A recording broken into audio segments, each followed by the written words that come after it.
Last month I was invited to perform at my middle school, and honestly, it hit me different than I expected. The thing is, I've been performing all my life. I perform full-time as a fire knife athlete, but I don't necessarily only want to be boxed in as a fire performer.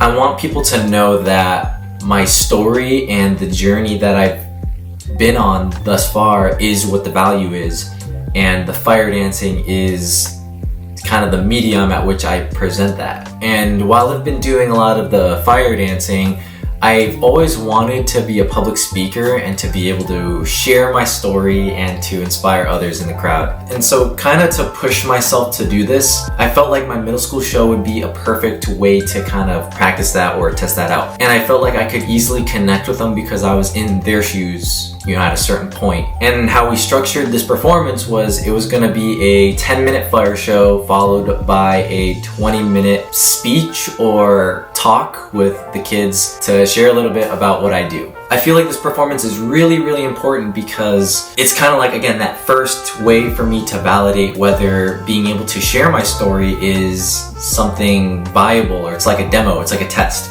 I want to validate that me speaking to a crowd is something that people are willing to pay for and that actually makes a difference. It sounds kind of stupid like in the air because, fire is pretty mesmerizing as a whole. So I feel like someone would be like, why is he speaking?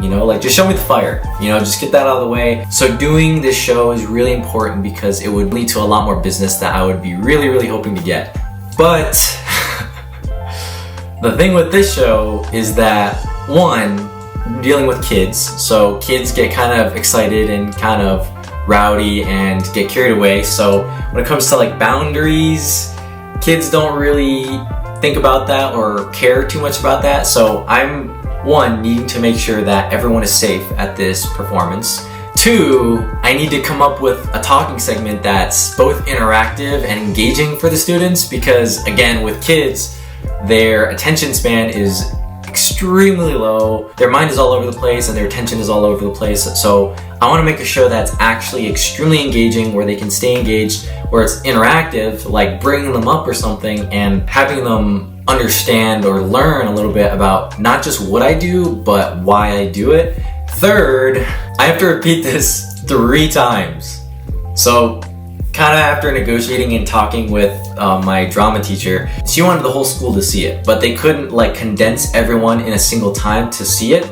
So she wanted to split it up by grade levels and age. So there would be 3 segments. There would be a K through 1st grade segment. It would be followed by 2nd through 4th. I believe she said the 5th graders will not be available because they're on a field trip.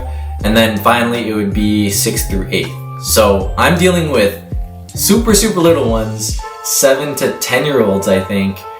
And then I'm dealing with 11 to 15 in that range. So I'm dealing with very different demographics of kids, and all of them have their own quirks to them. So yeah, that's gonna be a little bit tough.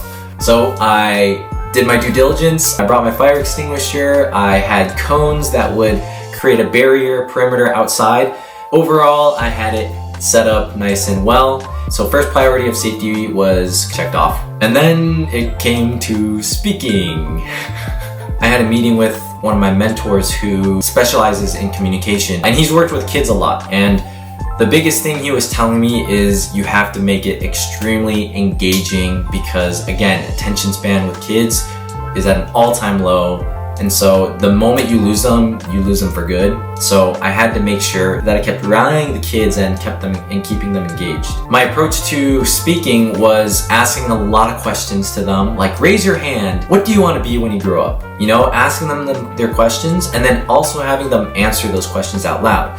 So I wanted to start and create my story based off of me thinking about what I wanted to be growing up at my middle school, which was an actor. I wanted to be an actor, and I was taking all the fine arts classes. I was taking music, I was taking piano, drama, I was taking art. And I talked about that and my experience with school, and then hearing the kids say, oh, they want to be an astronaut, or they want to be, an IT specialist or an NBA player, And so, kind of sharing my experience at my middle school, I then started to talk about like graduating, like what comes next after 8th grade. Because especially the 8th graders who are kind of already getting into college and who are ready to move on into the next chapter of their lives, like they don't know what to expect, And I do remember that as a high schooler, like wondering what it is that's going to be next, because I wanted to be an actor, but anything can go when you're in high school, right?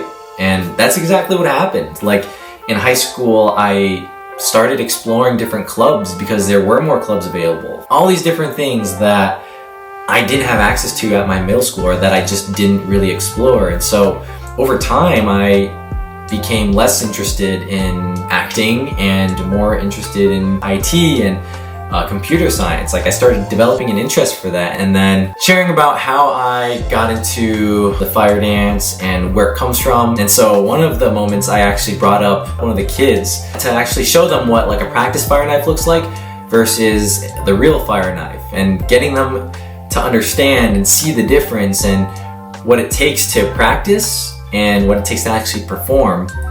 Talking about my experience with training and how I did my 1,000 day fire knife challenge, how when I found this interest, I just went 100% in and I dedicated all of my time to it. Went to school for IT and I was interested in that path, but then I wasn't happy, and I wasn't satisfied with what I was doing, even though that was what I was setting myself up for the future. Eventually, I talked about how I loved fire knife so much that I just completely changed my life around it. And as I was kind of transitioning to this full time, I talked about how throughout my experience from my middle school to high school to college and eventually now, it was a set of figuring out what felt right and understanding what my strengths were and versus my weaknesses. Like my strengths are performing and to be a showman and to connect and to be on a stage and to really draw out a character. And I realized like with acting, I didn't really want to play specific characters, but I was always put in those roles. Like I had to be someone who was so serious and dramatic, but in reality, I wanted to be goofy and more fun. But with Embers and what I'm doing now, like I can create that role myself, and it can be anything I want it to be because it's mine.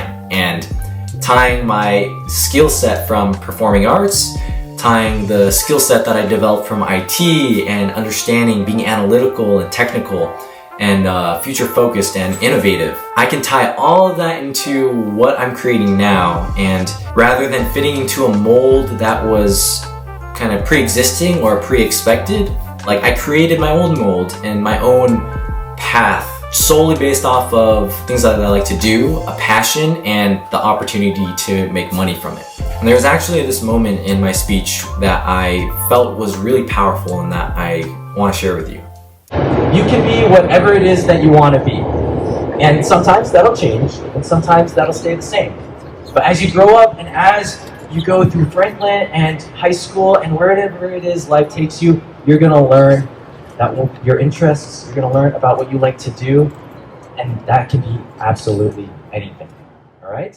And so as I was closing my speech, that's when I performed with fire, and the kids went absolutely insane.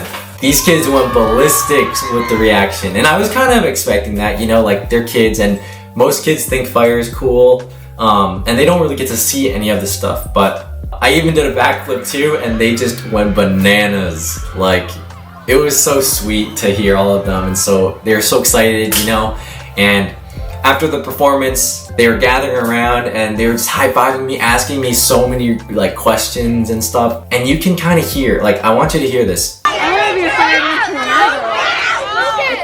I spoke with my drama teacher afterwards and heard her feedback on the whole experience with the kids, and it just really, really opened my eyes about how it's especially scary when you don't know what you want to be when you grow up, and how everything is now with so many options. You see stuff on social media, on just like how the world is.